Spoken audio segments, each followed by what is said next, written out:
નમસ્કાર. શું નામ તમારું? પટેલ ભીખાભાઈ.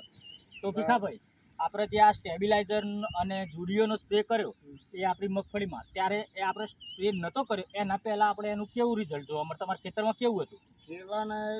ખેતર ખેડવાની પોઝિશન જ હતી. બરાબર. અને બધા હતા કાકા ચાલુ આ શું કરી દઉં સ્ટીમ આ બાજુવાળા ખેતરની દશા છે નથી, મારી પૂરી દશા હતી. બરાબર. ને ખેતર ખેડવાની વાત હતી, પણ આ ભાઈ આવ્યા હતી અમને એ હાલ્યા. બરાબર. જુડીઓને સ્ટેબિલાઇઝર એક મીનો સ્પ્રે માર્યો તે લગભગ 20 દિવસ થયા, પણ મગફળીનું ગ્રીનર અને આખો એનો રૂબાબ જ મગફળીનું બદલાઈ ગયો. બરાબર.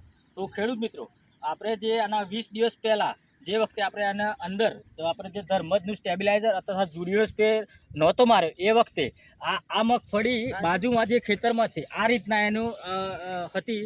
અરે એની જગ્યાએ આપણે આ બાજુના ખેતરમાં આપણે મગફળીની અંદર જે આપણે સ્ટેબિલાઇઝર તથા જુડીઓનો સ્પ્રે મારેલ છે, તો જુડીઓથી ઉપર ઘેરું ટીકા કે કોઈ નથી, તથા આપણે જે સ્ટેબિલાઇઝર માર્યા તેનાથી ગ્રીનરી અને આ છોડનો વિકાસ પણ સારામાં સારો છે. બરાબર. તો ભીખાભાઈ, તમે બીજા ખેડૂત મિત્રોને શું કહેવા માંગો છો? આ દવાનું કેવું રિઝલ્ટ? આ દવાનું 100% તો ખર્ચો આપણા મોથો ના પડે કહેવાનો મતલબ. બરાબર. આપણે મારા બાજુવાળા ભાઈને મી મારી છે રીતે એક ઓરલી મારી છે, તો દવા તો ચોથી લાવી આપણને ખબર નથી. તો આપણે આ ખેડૂત મિત્રોને સ્ટેબિલાઇઝરનું ભલામણ કરી શકાય? વાપરી શકાય. 100% રિઝલ્ટ છે. મારે ખેડવાની પોઝિશન જ હતી. ઓકે, આભાર.